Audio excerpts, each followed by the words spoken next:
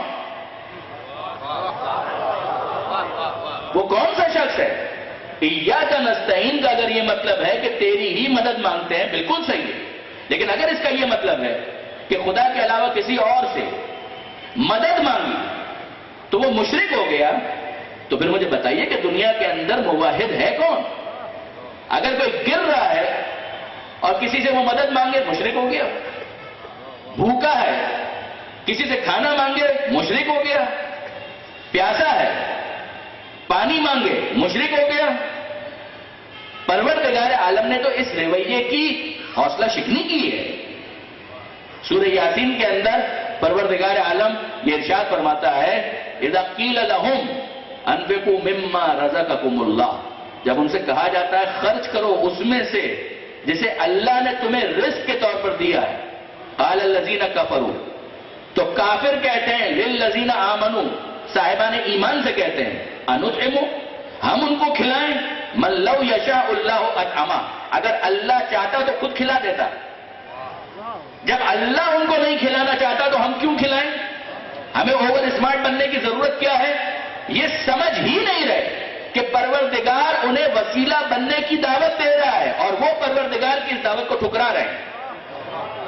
انطعم من لو یشاء اللہ اطعمہ ان انتم الا فی ضلال مبین، پروردگار عالم کا تبصرہ یہ ہے کہ تم تو کھلی بھی گمراہی میں مبتلا ہو، تمہیں اتنا بھی اندازہ نہیں ہے کہ پروردگار تمہیں شرف دینا چاہتا ہے۔ اگر تم صاحب نعمت ہو تو خدائی نمائندے کیوں نہیں بنتے؟ اگر وہ کافر کہیں کہ ہم تو پہلے ہی کافر ہیں، اگر ہم خدائی نمائندے بن گئے تو جو مسلمان بنتے ہیں وہ بھی ہم کو کافر کہنے لگیں گے، وہ بھی ہم کو مشرک کہنے لگیں گے۔ نہیں برادران عزیز، بہت سطحی اعتبار سے اس آیت کو سمجھنے کی کوشش کی گئی۔ یہ اس آیت کے ساتھ انصاف نہیں ہے۔ ایاک نعبد و ایاک نستعین، ہم دیکھتے ہیں عربی کے اعتبار سے مختلف لفظیں جو مدد کے لیے استعمال ہیں۔ ایک تو میں نے عرض کیا کہ فطرتاً اگر آپ دیکھیں تو اس طرح سے کوئی دنیا کے اندر ایک شخص بھی توحید کا پرستار باقی نہیں رہے گا۔ جیسے کہ فطرتاً ہر انسان، تمدن کی بنیاد اس بات پر ہے کہ ایک انسان دوسرے انسان کا محتاج ہے۔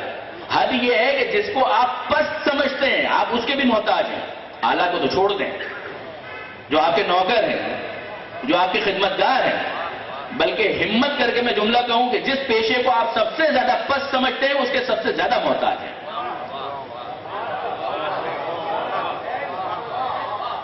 اگر گھر کی ملازمت نہیں آئے گی تو کھانا پھر بھی کسی طرح سے پکا لیں گے، مگر وہ جو کوڑا اٹھانے کے لیے آتا ہے،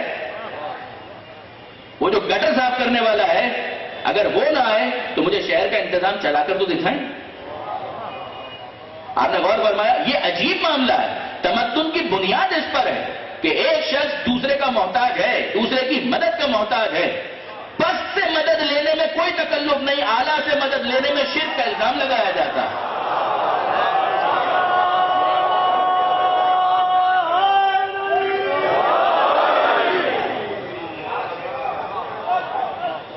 تمدن کی بنیاد کس چیز کے اوپر ہے؟ تمدن کی بنیاد اس پر ہے۔ نظام جو شہر کا چل رہا ہے وہ اسی بنیاد کے اوپر چل رہا ہے۔ سب مشرک ہو گئے؟ نہیں، ایسا نہیں۔ جو میں نے عرض کیا کہ ایک تو فطرتاً آپ دیکھیں قابل عمل نہیں ہے۔ اگر اس بات کو اسی طریقے سے لیا جائے، جو خلاصہ ہے وہ یہ کہ مرکز استعانت پروردگار، طاقت اسی کی دی ہوئی ہے، مگر اس نے جس کو طاقت دی ہے اس سے مدد طلب کرنا خدا سے مدد مانگنے کے منافات نہیں ہے، اس کے خلاف نہیں ہے، اور میں اس کے لیے دلائل رکھتا ہوں۔ دیکھیے برادران عزیز، مدد اور طلب کے لیے، طلب اعانت کے لیے جو قرآن مجید کے اندر مختلف الفاظ استعمال ہوئے ہیں، اس میں ہمیں ایک لفظ نصرت، نصرت کا مطلب بھی مدد کرنا۔ اعانت، اسی سے استعانت نکلا۔ اگر آپ باب استفعال میں لے جائیں تو باب استفعال میں جو سین آتی ہے یہ عربی گرامر کے اعتبار سے یہ سین طلب کا مطلب دیتی ہے، جیسے استفہام فہم طلب کرنا، استفہام فہم طلب کرنا، افہام سمجھانا، استفہام فہم طلب کرنا۔ اسی طرح سے ہے اعانت، مدد کرنا، استعانت مدد طلب کرنا، ناصر مدد کرنے والا، استنصار مدد طلب کرنا، مستنصر مدد طلب کرنے والا، مستنصر جس سے مدد طلب کی جائے. یہ تو عربی گرامر کے اعتبار سے مختلف ابواب ہیں، ادھر لے جائیں یہ مطلب، ادھر لے جائیں یہ مطلب، بنیادی مطلب مدد. تو ہمارے سامنے آیا ایک لفظ نصرت، یہ بھی مدد کے لیے. اور یاد رکھیے گا کہ جو اصول بنائے جاتے ہیں وہ لفظوں کے پابند نہیں ہوتے، معانی کے پابند ہوتے ہیں. اس کے اندر معنی کو دیکھا جاتا ہے. تو ہم دیکھ رہے ہیں ایک لفظ نصرت بھی ہے، ایک لفظ اعانت بھی ہے، ایک لفظ مولا بھی ہے. خود قرآن مجید کے اندر مولا کا ایک مطلب مددگار بھی ہے. یہ الگ بات ہے کہ جس مقام پر وہ لفظ استعمال ہو رہا ہے اس کے سیاق و سباق کو دیکھ کر طے کیا جائے گا کہ یہاں پر مدد کا مطلب ہے یا اولا بالتصرف کا مطلب ہے. میں بہت زیادہ ڈیٹیل میں نہیں جا رہا، مگر بہرحال بالکل صحیح ہے. قرآن مجید کے اندر لفظ مولا ولایت کے اس معنی میں بھی استعمال ہوا اور قرآن مجید کے اندر لفظ مولا مددگار کے طور پر بھی استعمال ہوا. اب ذرا سنتے جائیے اور مجھے بتائیے کہ اگر ایاک نستعین کا وہ مطلب ہے کہ علی الاطلاق کسی بھی غیر خدا سے کسی بھی کیس کے اندر، کسی بھی سچویشن کے اندر مدد طلب کرنا شرک ہے، تو کیا یہ پروردگار عالم شرک کی دعوت دے رہا ہے؟ حضرت عیسیٰ علیہ السلام کا جملہ ساری اللہ، کون ہے اللہ تک پہنچنے کے لیے میری مدد کرنے والا؟ انصار کا لفظ عربی میں استعمال ہوتا ہے، اردو میں بھی استعمال ہوتا ہے، سب کچھ جانے دیجئے. یہ انصار کا لفظ تو پیغمبر اکرم نے بڑی محبت سے مدینے کے مدد کرنے والوں کے لیے قرار دیا تھا. مہاجرین اور انصار، تو جیسے ہی وہ انصار یعنی نصرت کرنے والے، تو پیغمبر اکرم نے اتنے سارے افراد کو انصار مار کے مان کے کیا شرک کا بازار گرم کیا تھا؟ وہ پیغمبر جو پیغمبر توحید ہے، اہل مدینہ کو انصار کہہ کر، مدد کرنے والا کہہ کر کہ یہ غیر خدا ہے اور پھر انصار ہے، تو کیا ایاک نستعین کی جو آیت ہے اس کی خلاف ورزی کر رہے تھے پیغمبر اکرم؟ معاذ اللہ. یہ قرآن کی کون سی تشریح ہو رہی ہے کہ جس کے نتیجے میں خود پیغمبر اکرم پر شرک کو فروغ دینے کا حکم اور الزام لگایا جا رہا ہے؟ حضرت عیسیٰ علیہ السلام کا نام من انصاری الی اللہ، کون ہے راہ خدا میں میری مدد کرنے والا؟ من انصاری الی اللہ. اور حواریون کا جواب قرآن مجید نے لکھا ہے کہ عیسیٰ نے تو یہ کہا تھا کہ راہ خدا میں کون میری مدد کرنے والا ہے، اور انہوں نے جواب کیا دیا کہ نحن انصار اللہ، ہم ہیں اللہ کے مددگار. اللہ کے مددگار. حواریون کا جملہ قرآن مجید کے اندر ہے. کوئی کہے کہ حواری کون سے معصوم تھے، مجھے بھی ان کو معصوم ماننے کا کوئی شوق نہیں ہے. ہم تو اس بات کے پہلے ہی قائل ہیں، حواری وہی جو حضرت عیسیٰ کے پہلو میں بیٹھتا ہو. پہلو میں بیٹھنا کب کافی ہوتا ہے؟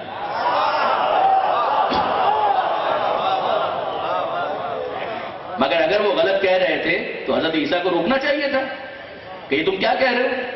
مگر حضرت عیسیٰ علیہ السلام نے روکا نہیں. نحن انصار اللہ. اچھا چھوڑیے حواریوں کو، خدا تو معصوم ہے. پروردگار عالم خود کہہ رہا ہے ان تنصر اللہ ینصرکم، اگر تم اللہ کی مدد کرو گے تو اللہ تمہاری مدد کرے گا. اس آیت کا کیا مطلب ہے؟ کچھ تو مطلب ہے جس کے لیے پروردگار عالم نے کسی فعل کو اپنی مدد سے تعبیر کیا. خدا محتاج تو نہیں ہے. جو غنی علی الاطلاق ہو کر مدد کا مطالبہ کرتا ہے، تو ہم محتاج اگر مدد کا مطالبہ کریں تو اس میں حیرت کیا ہے؟ وہ غنی علی الاطلاق ہے. ان تنصر اللہ ینصرکم، اگر تم اللہ کی مدد کرو گے ینصرکم، تو پھر ٹو وے ٹریفک چلے گا. تم اللہ کی مدد کرو گے، اللہ تمہاری مدد کرے گا. وَيُثَبِّتْ أَقْدَامَكُمْ، اور تمہیں ثابت قدم رکھے گا. یہ آیت بھی ذرا دیکھیے. پھر اس کے بعد حضرت عیسیٰ ہی کا جملہ ہے کونوا انصار اللہ. ہمارے محترم مولانا آج جمعے کے خطبے کے اندر بھی اس نقطے کی طرف اشارہ فرما رہے تھے. حضرت عیسیٰ علیہ السلام کہے کونوا انصار اللہ، بن جاؤ اللہ کے مددگار. ہم کہیں تو ایاک نستعین کی جو آیت ہے اس کی تشریح کے خلاف ہو رہا ہے. آگے بڑھیے. پروردگار عالم نے ختمی مرتبت احمد مجتبی محمد مصطفیٰ صلی اللہ علیہ وآلہ وسلم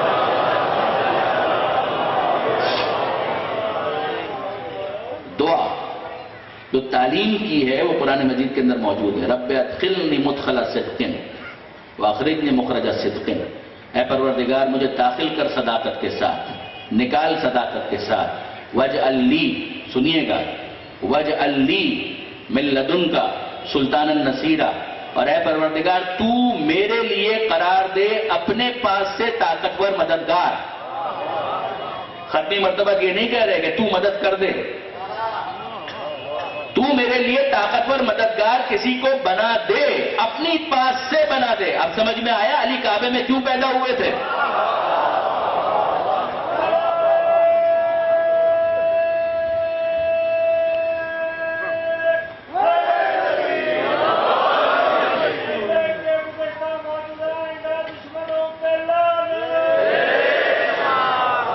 وَاجْعَلْ لِي مِن لَّدُنْكَ سُلْطَانًا نَصِيرًا. اے پروردگار تو اپنے پاس سے میرے لیے طاقتور مددگار قرار دے. اور اگر آپ سیرت النبی کے اندر دیکھیں، مدارج النبوہ شاہ عبدالحق محدث دہلوی کی کتاب ہے، ان کا شیعہ مسلک سے کوئی تعلق نہیں ہے. شاہ عبدالحق محدث دہلوی مدارج النبوہ کے مؤلف، غزوہ خیبر کے حوالے سے مشہور ہے، مگر انہوں نے غزوہ احد کے حوالے سے لکھا ہے. اور میں بعید نہیں سمجھتا کہ دونوں جگہ یہ بات ہوئی. ناد علی یہ حدیث قدسی ہے نا، حدیث قدسی جو قرآن کا جز نہ ہو مگر کلام پروردگار ہے، کہ ناد علی مظہر العجائب، کہ جب احد کے میدان میں شاہ عبدالحق کہتے ہیں کہ جب احد کے میدان میں جو جانا چاہتے تھے وہ چلے گئے اور نبی تنہا ہو گئے، پروردگار کی طرف سے حکم آیا کہ ناد علی مظہر العجائب، اے حبیب علی کو پکاریے. مظہر العجائب، جو مظہر العجائب ہے، تجدہ اونا لک فی النوائب، آپ ان کو اپنا مشکلات میں مددگار پائیں گے. یہ لفظ اون جو ہے اسی کو اگر آپ دیکھیں گے تو نستعین وہاں پر وہی ہے، بنیاد وہی ہے، اعانت. تجدہ اونا لک فی النوائب کل ہم وغم سینجلی بعظمتک بنبوتک. مگر آخر میں اگر آپ دیکھیں جو پیغمبر نے کہا تھا وہ تو اتنا تھا،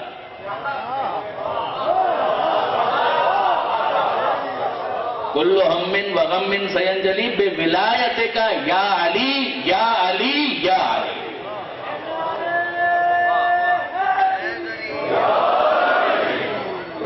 درست ہے، اللہ کی عظمت کا ذکر آ جائے تو کوئی حرج نہیں ہے، نبی کی نبوت کا ذکر آ جائے کوئی حرج نہیں، مگر اتباع نبی میں جو نبی نے کہا تھا وہ تو یہ کہا تھا. اور اسی لیے بعض علماء نے یہ کہا کہ بالکل ٹھیک ہے، توحید کا بیان بھی اپنی جگہ پر، نبوت کا بیان بھی اپنی جگہ پر، مگر ناد علی کا فائدہ لینا ہے تو تالا اسی چابی سے کھلے گا جو قرار دی گئی تھی.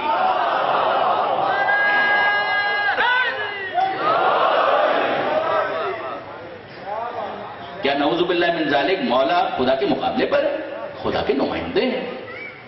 پروردگار عالم نے انہیں اپنا نمائندہ قرار دیا ہے، نصیر قرار دیا ہے. پیغمبر نے بڑی محبت سے مانگا ہے. مولا پیغمبر کے غلاموں میں سے ایک غلام ہے، کوئی شک نہیں ہے، یہی ان کا فخر ہے. انا عبد من عبید محمد، وہ خود کہتے ہیں. پیغمبر اکرم نے اپنی آغوش میں تربیت دی ہے. پیغمبر اکرم کی نظر کرم ہے مولا کے اوپر، کوئی شک نہیں. یعنی وہ نظر کرم کہ جب امیر المومنین خانہ کعبہ میں تھے، پیدا ہوئے، اور پیغمبر اکرم تشریف لائے تو امیر المومنین پیغمبر اکرم کے ہاتھوں میں آغوش میں آئے. مشکل یہ تھی کہ اس سے پہلے امیر المومنین نے آنکھیں نہیں کھولی تھی، جیسے ہی پیغمبر کے آغوش میں آئے آنکھیں کھول دی.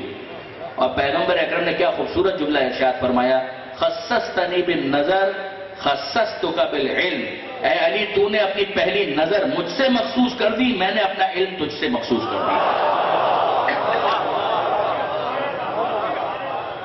اس کے بعد اگر علی کے بارے میں پیغمبر کہے تو حیرت کیا ہے کہ انا مدینۃ العلم وعلی بابھا، میں علم کا شہر ہوں اور علی اس کا دروازہ ہے.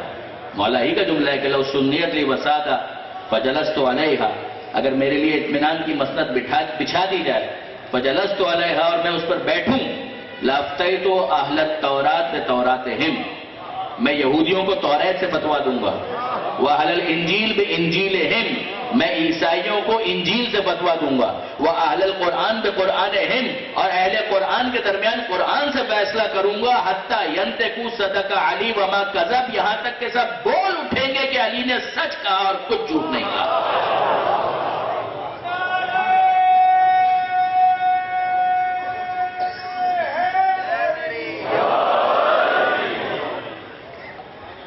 برادران عزیز، آپ غور فرمائیے، قرآن مجید ہی کے حوالے سے ہم بات کو آگے بڑھائیں۔ ہم دیکھتے ہیں کہ پروردگار، ایک لفظ مولا جو میں نے عرض کیا کہ مددگار کے لیے بھی استعمال ہوا ہے، میں بہت محتاط الفاظ میں کسی کا بھی نام نہیں لوں گا، ناموں سے مجھے کوئی خاص دلچسپی بھی نہیں ہے۔ سورہ تحریم قرآن مجید کا 66واں سورہ، صنف نازک کا ذکر ہے اور ایک خاص رشتے کے ساتھ امہات المومنین میں سے کوئی تو دو ہیں کہ جن کا ذکر ہو رہا ہے۔ میں بہت محتاط الفاظ، کوئی دو تو ہیں، قرآن ہے، کوئی حدیث نہیں ہے، کوئی تاریخ نہیں ہے۔ سورہ تحریم 66واں سورہ ہے۔ پروردگار عالم فرماتا ہے قد سغت قلوبکما، تمہارے دل ٹیڑھے ہو گئے، تم دونوں کے دل ٹیڑھے ہو گئے۔ اگر تم توبہ کر لو، تم دونوں توبہ کر لو تو ٹھیک ہے، ورنہ پھر خدا کی طرف سے جو ری ایکشن ہوگا پھر وہ پوری تفصیل میں پڑھوں گا بھی۔ سورہ تحریم قرآن مجید کا 66واں سورہ ہے۔ میرے دوست اگر پڑھنا چاہیں خود پڑھیں، مجھے ناموں میں کوئی دلچسپی نہیں، صرف اتنا ہے کہ کوئی دو تو ہیں۔ اگر نام آپ پڑھنا چاہیں صحیح بخاری کو دیکھیے، مولانا مودودی کی تفسیر کو دیکھیے، سعودی عرب سے جو چھپنے والی شرح کے ساتھ مختصر تفسیر ہے اس کو دیکھیے، جو حاجیوں کو بطور تحفہ اور ہدیہ دی جاتی ہے اسی کے اندر چیک کر لیں۔ مجھے ناموں میں کوئی دلچسپی نہیں، مگر اتنا پتا کوئی دو ہیں کہ جن کے عمل سے پروردگار ناخوش ہوا، کہا کہ تم دونوں کے دل ٹیڑھے ہو چکے ہیں، اور پھر اس سازش کو اتنا بڑا شمار کیا کہ انداز وہ اختیار کیا جو احد کے موقع پر بھی ہمیں نظر نہیں آتا، جو بدر کے موقع پر بھی ہمیں نظر نہیں آتا۔ یعنی محسوس یہ ہوتا ہے کہ خود نگاہ قدرت کے اندر داخلی فتنہ خارجی فتنے سے زیادہ مشکل تر ہوتا ہے، زیادہ شدید ہوتا ہے۔ پروردگار عالم فرماتا ہے کہ تم اگر اپنی سازشوں سے باز آ جاؤ تو ٹھیک ہے، ورنہ ان اللہ ہوا مولا ہو، اللہ اس رسول کا مددگار ہے، وہ جبرائیل، اور جبرائیل ان کا مددگار ہے، وہ صالح المومنین، اور سارے مومنین نہیں، مومنین کے اندر سے ایک ہے جو صالح ہے، وہ ان کا مددگار ہے۔ لفظ مولا یہاں پر مددگار کے معنی میں استعمال ہوا، اللہ کی مدد اور جبریل کی مدد۔ اب کوئی کہے کہ جیسے ہی اور ہو گیا تو اس کا مطلب یہ کہ شرک، نعوذ باللہ من ذالک۔ اللہ مرکز مدد ہے اور ظاہر میں مدد ہوگی علی ابن ابی طالب کے ذریعے سے، صالح المومنین۔ قرآن مجید کی اس آیت کو آپ کہاں لے جائیں گے؟ حسبک اللہ یا ایھا النبی حسبک اللہ ومن اتبعک من المؤمنین، اے نبی اللہ آپ کے لیے کافی ہے، ومن اور وہ کافی ہے۔ یہ اللہ کے ساتھ کون آ گیا؟ حسبک اللہ، اللہ آپ کے لیے کافی ہے۔ الگ سے بھی ہے حسبی اللہ و نعم الوکیل، کہا بھی جاتا ہے حسبنا اللہ و نعم الوکیل، اللہ ہمارے لیے کافی ہے، وہ بہترین وکیل ہے، بالکل صحیح ہے۔ مگر عالم اسباب کے اندر ظاہری طور پر کس کے ذریعے سے اس کی مدد اور اس کا کافی ہونا ظاہر ہوتا ہے؟ حسبک اللہ قرآن کی آیت ہے، اے حبیب آپ کے لیے کافی ہے، یا ایھا النبی آپ کے لیے کافی ہے۔ کون؟ اللہ۔ وَمَنِ اتَّبَعَكَ مِنَ الْمُؤْمِنِينَ، اور مومنین میں سے ایک وہ ہے جو آپ کا مکمل اتباع کرنے والا ہے۔ اب یہ تو قرآن کو سمجھنے والوں کی ذمہ داری ہے کہ اس ایک کو تلاش کرے جسے کبھی صالح المومنین کہا جاتا ہے، کبھی من اتبعک من المومنین کہا جاتا ہے۔ درود بھیجیے محمد و آل محمد۔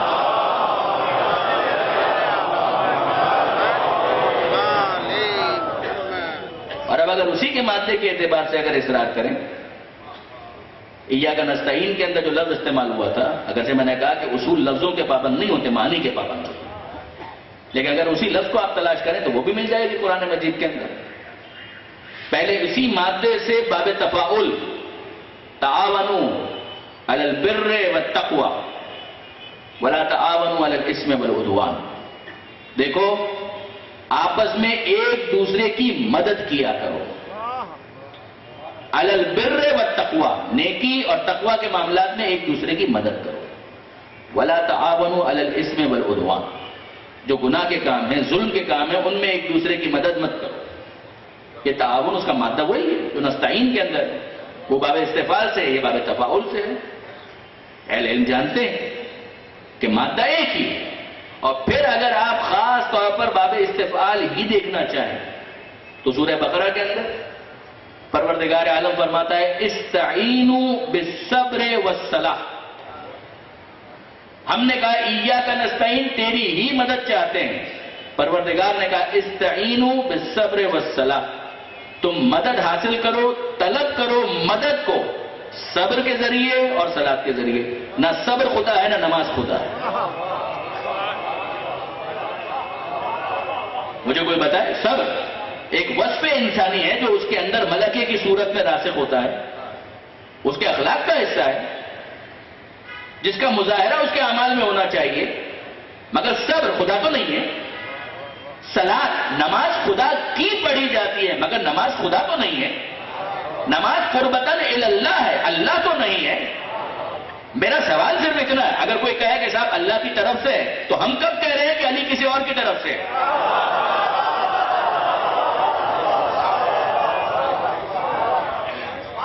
کوئی کہے صبر کی توفیق اللہ کی طرف سے، کوئی کہے نماز اللہ کی طرف سے. بے شک اللہ کی طرف سے، مگر وہ کب اللہ سے ہٹ کر ہے؟ وہ بھی اللہ ہی کی طرف سے. نبی نے مانگا تھا کہ اپنے پاس سے مددگار عطا کر، وہ وہاں سے آیا ہے، اسی لیے نبی مدد مانگ رہے ہیں، اسی لیے ہم مدد مانگ رہے ہیں.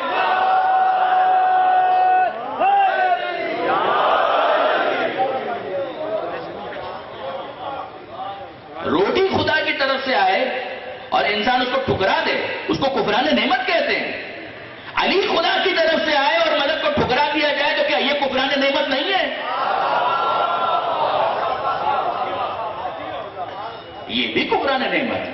نگاہ میں، دل میں، عقیدے میں اگر یہ واضح ہے کہ یہ خدا کی طرف سے ہے. میں نے پہلے بھی عرض کیا کہ لا الہ الا اللہ، اللہ فقط اور فقط ایک ہے. بے شک ہم نے محمد اللہ نہیں کہا، ہم نے کہا محمد رسول اللہ. وہ اللہ کے رسول ہیں تو اللہ نے بنایا ہے تب ہم ان کو رسول مان رہے ہیں. اللہ نے ان کو ولی بنایا ہے لہذا ہم ولی مان رہے ہیں.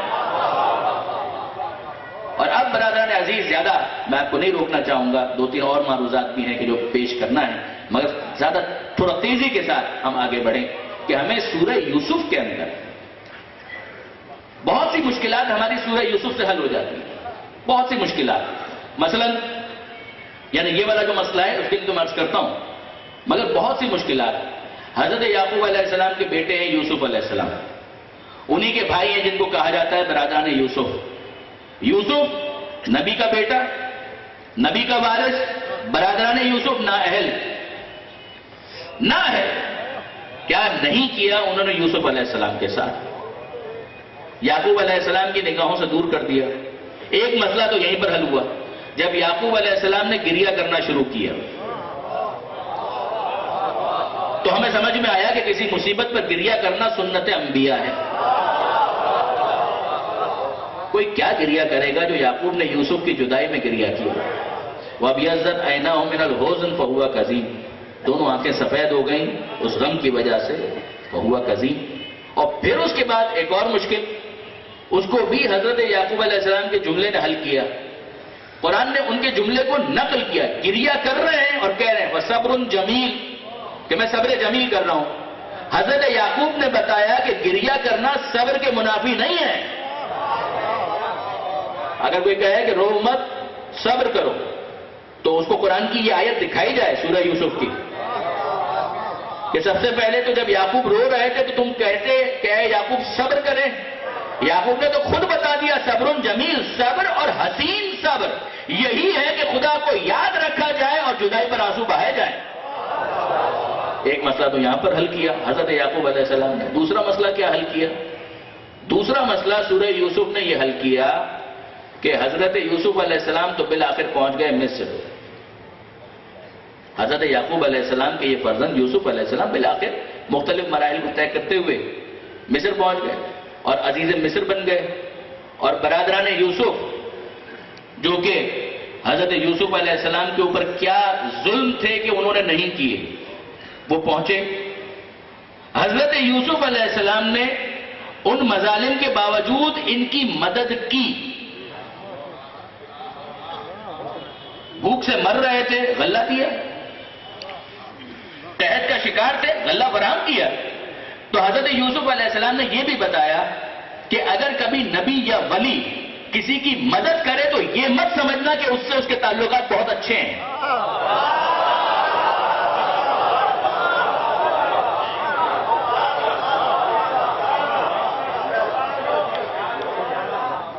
یہ ان کی اعلیٰ ظرفی ہے، یہ تعلقات کے اچھے ہونے کی دلیل نہیں ہے، یہ ظرف کی بلندی کی دلیل ہے کہ یہ کتنے اعلیٰ ظرف ہیں کہ انہوں نے کیا کیا اور انہوں نے یہ کیا کیا. ان کا انداز کیا تھا، ان کا انداز کیا تھا. ایک اور مسئلہ حل ہوا ہمارے لیے. اچھا، تیسرا مسئلہ کیا حل ہوا؟ تیسرا مسئلہ یہ حل ہوا کہ برادران یوسف جب عزیز مصر کے روپ میں یوسف علیہ السلام کو دیکھتے ہیں، یوسف پہچان رہے ہیں، یہ نہیں پہچان رہے. کئی سال بیت چکے ہیں تو دونوں کے لیے بیت چکے ہیں. شکل و شمائل میں اگر فرق آ چکا ہے تو دونوں کے فرق آ چکا ہے. مگر یہ کیا عجیب معاملہ ہے، یہ نہیں پہچان رہے، وہ پہچان رہے. یہ بھی ہم کو سمجھ میں آیا کہ شخصیت کی غیبت کیا ہوتی ہے.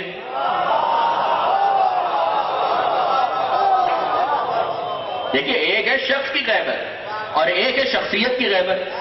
شخص کی غیبت کا مطلب ہے اس کا نہ ہونا. شخصیت کی غیبت کا مطلب ہے مگر تم نہیں پہچان پا رہے. حضرت حجت کے بارے میں کیا غیبت کا کیا مطلب ہے کہ حضرت حجت معاشرے میں نہیں ہے مگر تم نہیں پہچان پا رہے. جس طرح سے برادران یوسف نہیں پہچان رہے تھے، ان کی آنکھوں پر پردہ تھا، وہ غیبت کے مسئلے کو نہیں سمجھ پائے. وہ عزیز مصر سمجھتے رہے، سامنے یوسف تھے، مگر یوسف اس غیبت کے باوجود جان رہے تھے یہ کون ہے. اسی طرح سے امام وقت پہچانتا ہے کہ میری قوم کون ہے، چاہے قوم نہ پہچان سکے.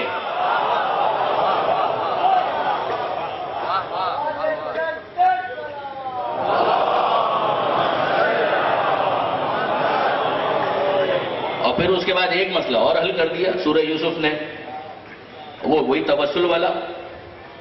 حضرت یعقوب علیہ السلام کی بینائی جا چکی ہے، آنکھوں سے نظر نہیں آتا. شفا دینے والا خدا، شفا پانے والے یعقوب. مگر ہم قرآن مجید کے اندر دیکھتے ہیں کہ حضرت یوسف علیہ السلام کا جملہ موجود ہے، اذهبوا بقمیصی ھذا، کہ لے جاؤ میری یہ قمیض لے جاؤ، فَأَلْقُوهُ عَلَى وَجْهِ أَبِي، میرے بابا کے چہرے پر ڈالنا، یأت بصیرہ، ان کی آنکھیں واپس آ جائیں گی. مجھے کوئی بتائے، شفا دینے والا خدا، شفا پانے والے یعقوب، یہ درمیان میں قمیض کہاں سے آ گئی؟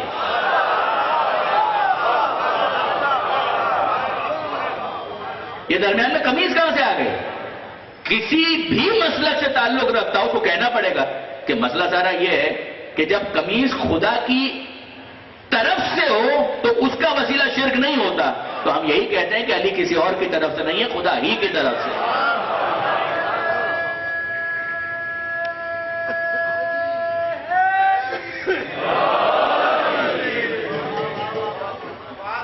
بس برادران عزیز، اب اس کے بعد اگلا مرحلہ ہے کہ اب مولا کو بھی آپ کی مدد درکار ہے. ہم مولا سے مدد کے طلبگار ہیں، مولا آپ سے مدد کے طلبگار ہے کہ جو کردار میں نے پیش کیا ہے اس کے مطابق اپنی زندگی گزارو. مولا کی وصیتوں میں سے الفاظ یہ ہیں کہ اوصیکم بتقوی اللہ ونظم امرکم واصلاح ذات البین. دیکھو، اللہ کا تقوی اختیار کرو، یہ مولا کی وصیت ہے. اللہ کا تقوی اختیار کرو. نظم امرکم، اپنے امور کو منظم کرو. تمہیں ڈسپلن ہونا چاہیے، تمہیں پراگندہ نہیں ہونا چاہیے، منتشر نہیں ہونا چاہیے. کل کا جلوس اس بات کی علامت بن جائے کہ ہم مولا کی وصیت پر عمل کرنے والے ہیں. یہ جو کہا جاتا ہے نا، بڑھے چڑھ لیے ادب اور قاعدے سے، یہ اس نظم و ضبط کا مطالبہ ہے کہ جو مولا کے ماننے والوں کو اپنے ہر عمل کے اندر اس کا مظاہرہ کرنا چاہیے. وہ نماز پڑھیں تو لگے کہ علی کے ماننے والے نماز پڑھ رہے ہیں، وہ عزاداری کریں تو لگے کہ علی کے ماننے والے عزاداری کر رہے ہیں. جب ان کے ماتم کے لیے ہاتھ اٹھیں تو ہاتھوں کے اٹھنے کا انداز بتائے کہ یہ علی کے ماننے والے ہیں. ان کا نظم و ضبط بتائے کہ یہ منظم مولا کے منظم ماننے والے ہیں، آرگنائزڈ ہیں، ڈسپلن ہیں. ان کے کام بکھرے ہوئے نہیں ہوتے، منتشر نہیں ہوتے، پراگندہ نہیں ہوتے. یہ ایک چیز. اور دوسری چیز، مجھے ایک بات بتائیے کہ جس نماز کو حسین ابن علی نے عاشورہ کے دن نہ فجر کے موقع پر فراموش کیا نہ ظہر کے موقع پر فراموش کیا، حد یہ ہے کہ وقت آخر جب خنجر چل رہا تھا تب بھی حسین سجدے کی حالت میں تھے۔ کیا حسین کا ماننے والا نماز قضا کر سکتا ہے؟ اپنے دل پر ہاتھ رکھ کے بتائیے کہ کیا حسین ایسے ماننے والے کو قبول کر لیں گے؟ میں کسی کی نیت پر شک نہیں کرتا، مگر عمل کے ذریعے اظہار تو ہونا چاہیے برادران عزیز۔ میں آپ کی خدمت میں عرض کروں، ایک مثال اور منزل مسائل پر آ جاؤں۔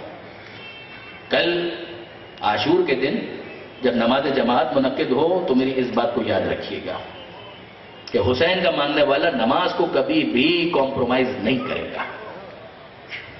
دیکھیے برادران عزیز، آج کی رات ماتم کی رات ہے، بے شک مبارک ہیں وہ ہاتھ کہ جو حسین کے ماتم کے لیے اپنے سینے کی طرف اٹھتے ہیں، وہ اس قابل ہیں کہ ان ہاتھوں کو بوسہ دیا جائے۔ میں بعید نہیں سمجھتا کہ وہ پروردگار عالم کی قربت کی ضمانت حاصل کرتے ہوں کہ جو ماتم کے لیے اٹھتے ہیں۔ برادران عزیز، رات بھر ماتم کریں، بے شک کریں، بالکل کریں، حق یہی ہے۔ جیسے قربانی حسین نے دی ہے، ہم حق ادا ہی نہیں کر سکتے۔ کمپیوٹر کے اوپر کام کرنے والے جانتے ہیں، اور کون ہے اب جو کمپیوٹر پر کام نہیں کرتا؟ سارا کام کرنے کے بعد آپ کیا کرتے ہیں؟ سارا ڈیٹا آپ نے فیڈ کیا، پھر آخر میں آپ کیا کرتے ہیں؟ وہ کہتے ہیں جناب یہ کنٹرول ایس، دو کیز ہیں، دو بٹن ہیں،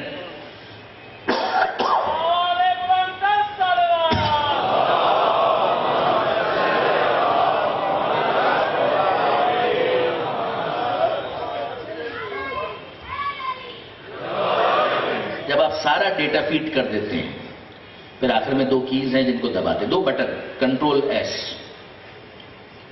تو یہ کس لیے؟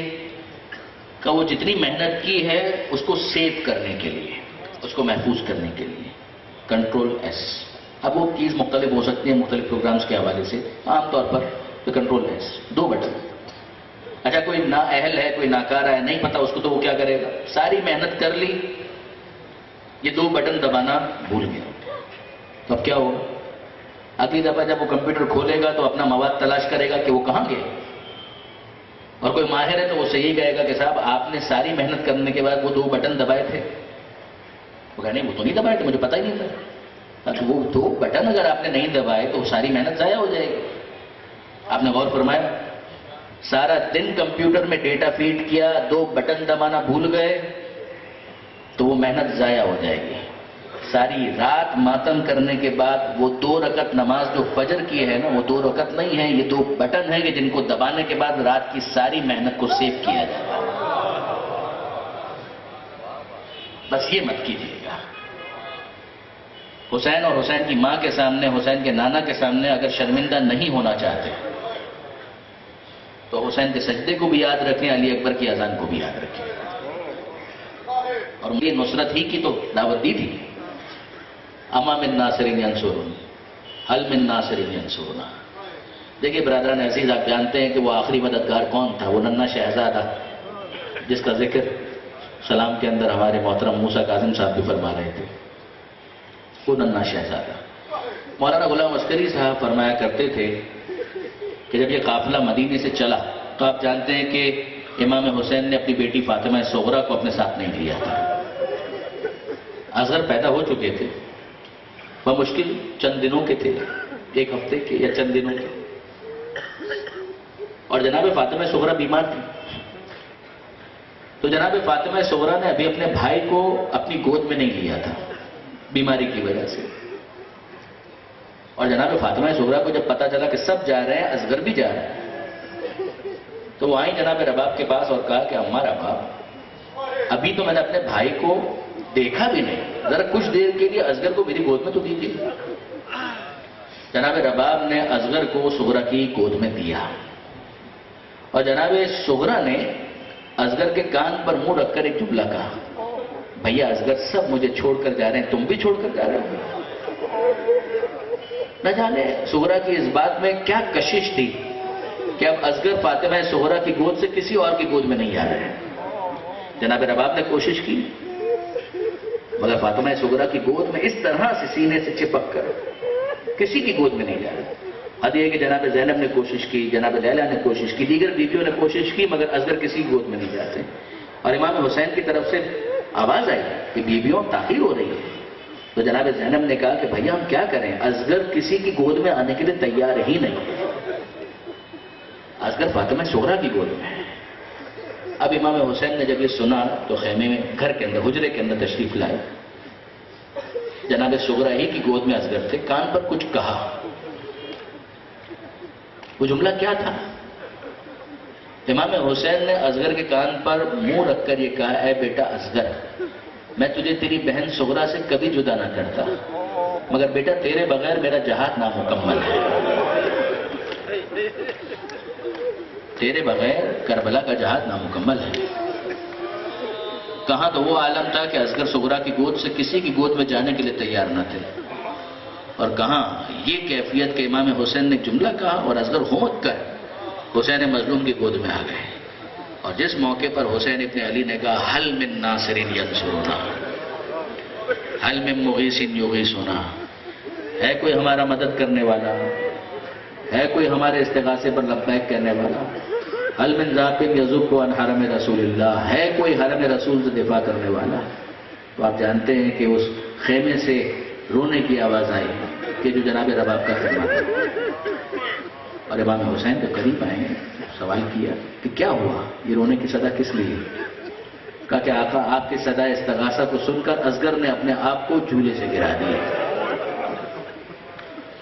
وہ اصغر کیا کہہ رہے ہیں کہ بابا آپ مجھے مدینہ سے اپنا مجاہد کہہ کر لے کر چلے تھے کہ اصغر تیرے بغیر میرا جہاد نامکمل ہے، آپ نے میرے شہید ہونے سے پہلے اپنے آپ کو تنہا کیوں سمجھا؟ بابا بھی آپ کا ایک مجاہد باقی ہے، ننھا مجاہد ہے مگر باقی ہے. بس برادران عزیز، میں آپ کی خدمت میں کیا عرض کروں.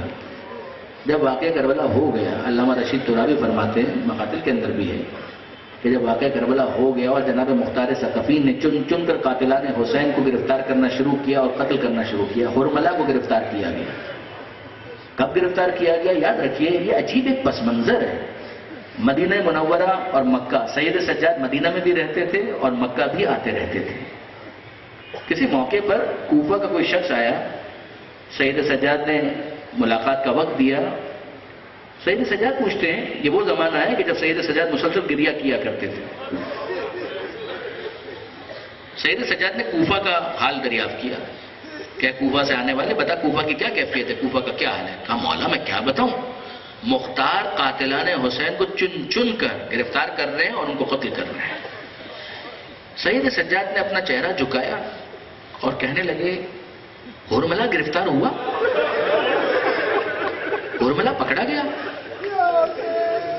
یہ شخص جس سے یہ سوال ہوا اس نے کہا مولا میں حیران ہوں، آپ نے امام حسین کے قاتل کے بارے میں نہیں پوچھا، آپ نے عباس کے قاتل کے بارے میں نہیں پوچھا، حد یہ آپ نے علی اکبر کے قاتل کے بارے میں نہیں پوچھا، آپ نے پوچھا تو وہ ننھے 6 ماہ کے علی اصغر کے قاتل کے بارے میں پوچھا. سید سجاد کہتے میں تجھے کیا بتاؤں، وہ تیر اصغر کو نہیں لگا، ہم آل محمد کے کلیجے کے پار ہو گیا، ہم اصغر کو نہیں بھول سکتے. وہ کہنے لگا کہ مولا اصغر کا قاتل تو اب تک گرفتار نہیں ہوا، حرملہ نہیں پکڑا گیا. امام نے بددعا دی اس موقع پر حرملہ کو. اور جب یہ شخص واپس آیا ہے کوفہ شہر تو اس نے دیکھا کہ حرملہ کو گرفتار کر کے لایا جا رہا ہے. مختار بیٹھے ہوئے ہیں اور حرملہ کو گرفتار کر کے لایا جا رہا ہے. جیسے ہی اس نے حرملہ کو دیکھا گرفتار ہو گیا، اس نے نعرہ تکبیر بلند کیا، اللہ اکبر. مختار کہتے ہیں کہ خدا کی کبریائی میں کیا شبہ ہے، مگر یہ بتا کہ اس وقت یہ نعرہ لگانے کی کوئی خاص وجہ؟ وہ کہنے لگا، مختار امیر، ابھی میں مدینے سے آ رہا ہوں، سید سجاد نے جس شخص کی گرفتاری کے بارے میں پوچھا تھا اس کو میں نے گرفتار دیکھا تو بے اختیار نعرہ تکبیر میری زبان پر آ گیا. جناب مختار کی آنکھوں میں آنسو آ گئے. جناب مختار نے حرملہ کو مخاطب کر کے کہا، اے حرملہ بتا تو نے کربلا میں کیا کیا تھا.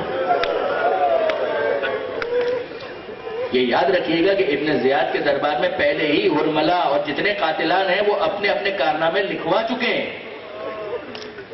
جناب مختار ان دستاویزات کو بھی سامنے رکھتے ہیں اور اقبال جرم کرواتے ہیں. حرملہ بتا تو نے کربلا اندر کیا کیا تھا؟ آپ جملے سنیں گے ہرملہ کے.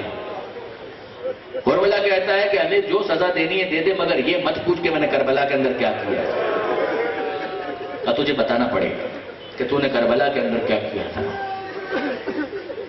جب امیر مختار کی طرف سے اصرار بڑھا اور وہ گرفتار ہے تو اس نے کہا کہ امیر میرے پاس 8 تیر تھے جن میں سے 5 نشانے پر نہیں لگے، 3 تیر نشانے پر لگے. مختار کہتے ہیں بتا تو نے پہلا تیر کس وقت رہا کیا؟ ہرملہ کہتا ہے کہ پہلا تیر میں نے اس وقت رہا کیا کمان سے کہ جب عباس مشک سکینہ کو بھر کے خیمے کی طرف جا رہے تھے. عباس کے ہاتھوں میں مشک سکینہ تھی اور وہ خیمے کی طرف جا رہے تھے، دونوں بازو قلم ہو چکے تھے. اور مجھے عمر سعد نے یہ حکم دیا، اے ہرملہ تیر چلا، یہ مشک خیموں تک نہیں جانی چاہیے. میں نے تیر کمان میں جوڑا اور جب رہا کیا وہ تیر چلا سیدھا مشک سکینہ میں لگا، پانی بہہ گیا، عباس گھوڑے پر ٹھہر نہ سکے. کہا بتا کہ تو نے دوسرا تیر کب چلایا؟ ہرملہ نے دوسرا تیر اسکپ کر دیا، براہ راست تیسرے تیر پر چلا گیا. اس نے کہا اگلا تیر میں نے اس وقت چلایا کہ جب حسین سلجنا کے اوپر تھے اور ڈگمگا رہے تھے. عمر سعد نے مجھے حکم دیا، اے ہرملہ کچھ ایسا کر کے حسین ذوالجناح سے زمین پر گرے. میں نے تیر کمان میں جوڑا اور جب رہا کیا حسین کی پیشانی پر تیر لگا اور پھر حسین ذوالجناح پر ٹھہر نہ سکے. کب بتا کہ تو نے تیسرا تیر کب چلایا؟ کہا امیر مجھے معاف کر دے، میں یہ بتانا نہیں چاہتا کہ میں نے تیسرا تیر کب چلایا. کہا تجھے بتانا پڑے گا کہ تیسرا تیر تو نے کب چلایا. اب ہرملہ کہتا ہے کہ امیر وہ وقت تھا کہ جب 6 ماہ کا اصغر حسین کی آغوش میں تھا اور حسین یہ کہہ رہے تھے، اے فوجی اشقیا اس بچے کی ماں کا دودھ بھی خشک ہو چکا ہے، اگر تمہاری نگاہ میں کوئی مجرم ہے میں ہوں نا، اس بچے نے کیا جرم کیا ہے، آؤ اور آگے بڑھ کر اس کو پانی پلاؤ. کسی نے پانی نہ پلایا. حسین نے کہا اگر تم سمجھتے ہو بچے کے بہانے میں پانی پی لوں گا، لو میں نے اصغر کو زمین گرم کربلا پر رکھ دیا، آؤ اور آ کر خود پانی پلا دو. بچہ گرم ریت پر تڑپتا رہا، مچلتا رہا، مگر کسی نے پانی نہیں پلایا. حسین نے آغوش میں پھر سے لیا اور کہا اے بیٹا تم بھی تو حجت خدا کے فرزند ہو، اب تم بتاؤ کہ تم کتنے پیاسے ہو. اصغر نے اپنے رخ کو فوج اشقیا کی طرف کیا، سوکھی زبان سوکھے ہونٹوں پر پھرانے لگے. فوج اشقیا میں تلاطم برپا ہے. عمر سعد نے کہا یا ہرملہ اتنا کلام الحسین، ہرملہ حسین کے کلام کو کاٹ دے. میں نے 3 بھال کا تیر جو گھوڑے کی گردن کو توڑنے کے لیے استعمال ہوتا ہے کمان میں جھوڑا، کہاں گھوڑے کی گردن اور کہاں اصغر کا ننھا گلا. بس جب یہ تیر رہا ہوا ہے فَتَقَلَّبَ الصَّبِيُّ عَلَىٰ يَدَيِ الْإِمَامِ، بچہ باپ کے ہاتھ پر منقلب ہو گیا. حسین نے اصغر کے خون کو اپنے چلوں میں جمع کیا، آسمان کی طرف پھینکنا چاہتے ہیں، سزا آتی ہے مولا یہ خون ناحق آسمان کی طرف نہ آنے پائے ورنہ بارش کا ایک قطرہ نہ برسے گا. زمین پر پھینکنا چاہا، زمین سے آواز آئی، اگر یہ خون ناحق زمین پر گرا زمین سے غلہ نہ ہوگے گا. حسین نے خون اصغر کو اپنے چہرے پر مل کر کہا میں اسی عالم میں اپنے جد محمد مصطفیٰ سے ملاقات کروں گا. عزیزوں اصغر کا لاشا حسین کے ہاتھوں پر ہے، خیمے کی طرف لے جانا چاہتے ہیں اور حسین تذبذب کے عالم میں ہے. کل عاشور کے دن جب آپ اعمال کریں گے تو 7 مرتبہ آگے بڑھیں گے، 7 مرتبہ پیچھے ہٹیں گے. یہ مولا کی اتباع میں ہے. عاشور کے دن عصر عاشور سے پہلے اصغر کا لاشا ہاتھ میں ہے اور سمجھ نہیں آ رہی کہ کیسے رباب کو بتائیں کہ اصغر کو پانی نہیں ملا، تیر ملا ہے. 7 مرتبہ آگے بڑھے، 7 مرتبہ پیچھے ہٹے. زبان پر جملہ کیا ہے؟ رضن بقضائک و تسلیما لامرک، اے پروردگار میں تیری رضا پر راضی ہوں. انا للہ و انا الیہ راجعون. کلمہ استرجاع پڑھتے پڑھتے خیمہ رباب تک پہنچے اور جناب رباب سے پہلے جناب سکینہ نے راستہ روکا اور کہا بابا میں سمجھ گئی آپ اصغر سے زیادہ پیار کرتے ہیں، مجھ سے کم پیار کرتے ہیں. اصغر کو پانی پلا دیا، مجھے پانی نہیں پلایا. اس بچی نے اپنی معصومیت میں کیا کہہ دیا، مگر جب اصغر پر پڑا ہوا پردہ یہ ابا کا دامن ہٹایا، اب